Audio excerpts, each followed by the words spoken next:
Good evening, afternoon, whatever time you're watching this morning. So I decided to take a minute out to express to the public, to the community, all concerned individuals, exactly what's going on, exactly what took place. I got so many calls. What were the papers? What were you serving them? You served them, but what did it mean? What does it mean for the community? What does it mean for the school district? Just what does it mean? People want to know exactly what happened. So there's many things going on. My group, Hempstead for Hempstead, is taking many actions against the school district legally about the inequity and the unfair treatment of the students, the parents, and the community, taxpayers, and stakeholders as a whole. Melissa Figueroa, Maribel Torre, and Gwendolyn Jackson, the reformers as they like to call themselves, ran their campaign on the auspices of transparency. Now, in all fairness, I didn't support these people. They weren't my choices, but the public spoke and they hold public office. The past 2 weeks, they've engaged in a series of actions that are questionable and legally inappropriate. The first thing was this weekend, there was a post about the board majority, which is Figueroa, Jackson, and Torre, hiring a lady for $2,750 to supervise the business official. Parents got together, staff got together, the community got together, and hosted a small protest to this effect. Well, lo and behold, as the people were protesting, and that was one end of the action that we decided to take, I was diligently working on a challenge to the New York State Education Department.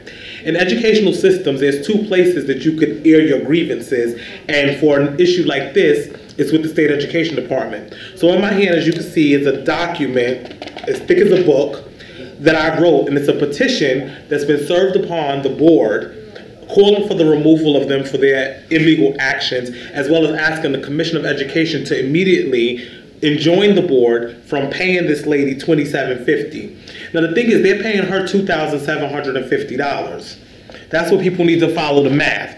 So they're paying her $2,750 to be a person that's over the business department.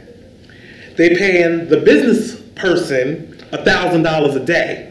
So that's $3,750. They're also paying this lady to supervise certain areas of the business office, which is the roles of the superintendent, and they pay the superintendent $1,205. So what the public don't understand is what the board is actually spending to manage the business office is equivalent of $5,000 a day. These are the amount of monies that are being spent here is questionable when the board said that there's no money to fund transportation. Private and parochial textbooks was at an all-time mess. And there's just certain things that the students need that they're not receiving. You know, from what I understand, children are working off of photocopies, teachers are running out of paper. There's just a whole bunch of things going on. So you don't have the money to actually pay for the things that the community needs and the children need, but you have $5,000 a day to spend on management. The rules are clear on this matter. I really can't speak to it because the commissioner really hasn't ruled on the matter yet. I'm expecting a ruling from the commissioner because I did an immediate stay in this petition. So I'm expecting the Commissioner of Education to rule on this within the next 5 to 10 days. I'll keep you all posted on that. Now the big smoking gun is this document right here. This is a Supreme Court motion. It is a motion that I filed against the Board of Education because they posted a notice that they were going to hold a meeting in Melville. Now we're all aware that the Hempstead community and the parents in Hempstead, many of them are bus, you know, this is a walking community or they rely on public transportation. Well, this board, who said they were going to be transparent, include the community, this board has decided that they were going to meet, interview a new superintendent of schools, possibly make a decision between the hours of 9 to 5 all the way in Melville. Melville is not in Nassau County, not in the town of Hempstead, not in the village of Hempstead. The board is required to act under something called the Opens Meeting Law. Now their meeting is required to be held in public, though it is not a public meeting. So I went to the court and I made an argument with these individuals, David Gates, Shelley Brazeley, Patricia Spleen, Leslie McShine, and Cheryl Weiss, against Maribel Torre, Melissa Figueroa, Gwendolyn Jackson, Lamont Johnson, and the Hempstead School District. And the argument to the court was, they can do what they want to do because they have the votes to do it. But they need to do it in the presence of the community, and they need to allow the community to agree or disagree, whatever the situation may be. This petition was heard. I sat in court the majority of the day on Monday. This petition was heard. Oral argument was given based upon the written document by myself, and the judge granted an immediate injunction against the school district, which barred them from holding this meeting or conducting any business on the day that the meeting was posted. The restraint order and the injunction also barred them from ever meeting off-site until this matter is heard.